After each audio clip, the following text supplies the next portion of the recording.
in the book.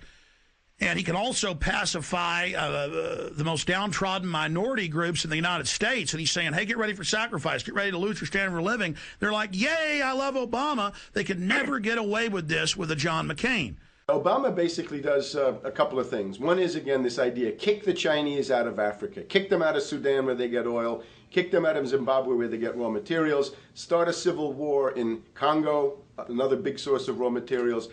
Al-Qaeda, an arm of the U.S. intelligence community, is now active in Algeria, Tunisia, Morocco. You've got a destabilization going on in Kenya around Odinga. That's Obama's cousin.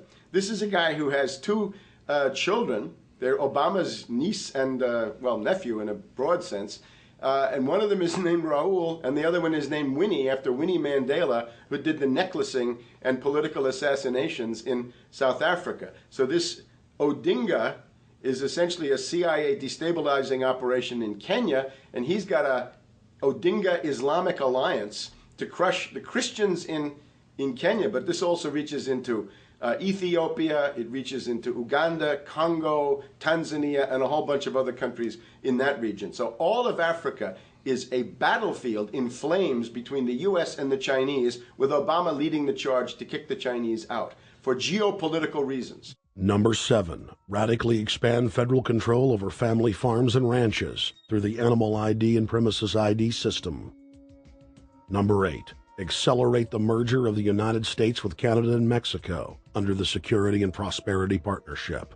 He is also accelerating the transfer of remaining federal authority to unelected quasi-governmental bodies like the World Trade Organization. Number 9, Obama must convincingly play the part of the president and convince the people of the United States that the buck actually stops with him. This is critical to the globalist master plan, because in 4 to 8 years, Obama must take the blame, as Bush did, for the New World Order's horrific agenda. At that point, the elite will put a new puppet in the ceremonial seat of power and build him up as the savior, only to tear them down again. And so the process is repeated over and over. For their program to work, it is essential that the people not learn that the presidency is now nothing more than theater, because if they did, the people would stop looking at the pawns and start looking for the king. Through this system of deceit, the elite's criminal agenda can continue forever, because the people waste all of their political energy debating the media spectacle instead of investigating the globalist agenda. Number 10, it's Obama's job to sell the public on globalist policies that aren't in the people's best interest. But the overlords have many salesmen.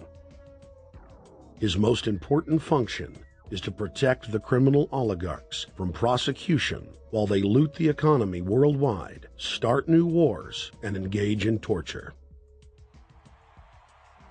They're called Generation O, and they were the key to Barack Obama's White House win. During the campaign, Barack Obama used the internet like no other candidate before him, harnessing the energy of millions of his supporters. But the question now is, what to do with this young, eager, energetic army? This gives Barack Obama and his administration contact information for so many people, so next time he needs to push his legislation, he can contact all these people. Kennedy-esque. I feel as though this was like when John F. Kennedy was elected. Shouting, smiles, and tears. This is the best day of my life! It was the scope of Obama's victory that was most impressive.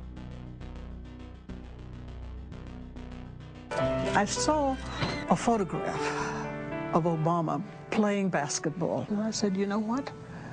I see him as a leader, and that's the world that's in his hands. Own a piece of history, commemorating the day the world changed forever. His confident smile and kind eyes are an inspiration to us all. In summation, Barack Obama is a Madison Avenue created fad. All of the crazed Obama worship, being pushed by the corporate media, is scientifically designed to capture the public in a net of peer pressure mass euphoria. If the New World Order can just distract the public for a few more years, the elite can finish constructing their police state control grid. Now, a lot of times, we don't want to know the issue. Right. We don't want to know the issue. We feel, what do you call this thing where you get this false sense of gratification, but because a black man is in office, everything's going to be all right. No, everything's not going to be all right. Yeah.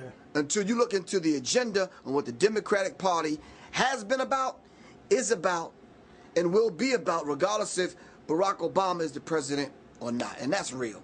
Barack Obama is the perfect Trojan horse. He makes the people feel like they finally have a place at the table, even as he betrays them. I won't have to worry about paying my mortgage. Oh, it's such a blessing to see you, Mr. President. Thank you for taking time out of your day. Never in my life would think that this would ever happen. Sadly, many Obama supporters can't see what's right in front of their faces because they've already invested their very identity in this artificially created cult movement. Throughout history, it has happened over and over again. People turn their intellect over to cult of personality mass movements, and it's happening again.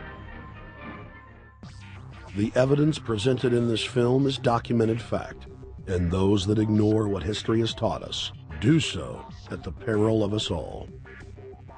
As frightening as the information in this film is, there are many things we can do to stop the globalist agenda dead in its tracks.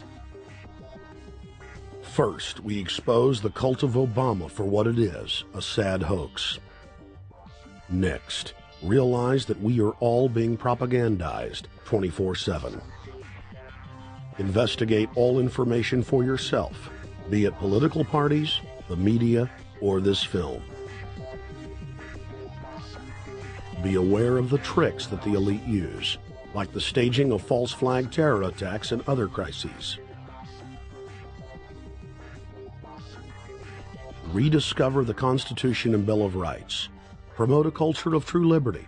There is a reason the internationalists are attempting to destroy the sovereignty of all 50 states. They know it is one of the biggest threats to their domination.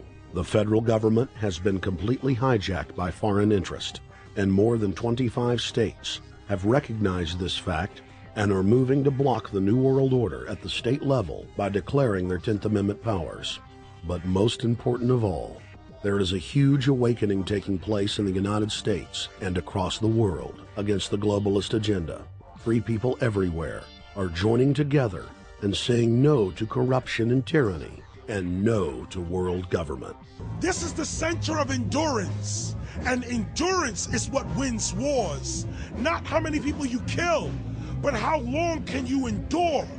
George Washington lost almost every battle he had, but he endured. He out-endured the British, and that's how the battle was won. Endurance.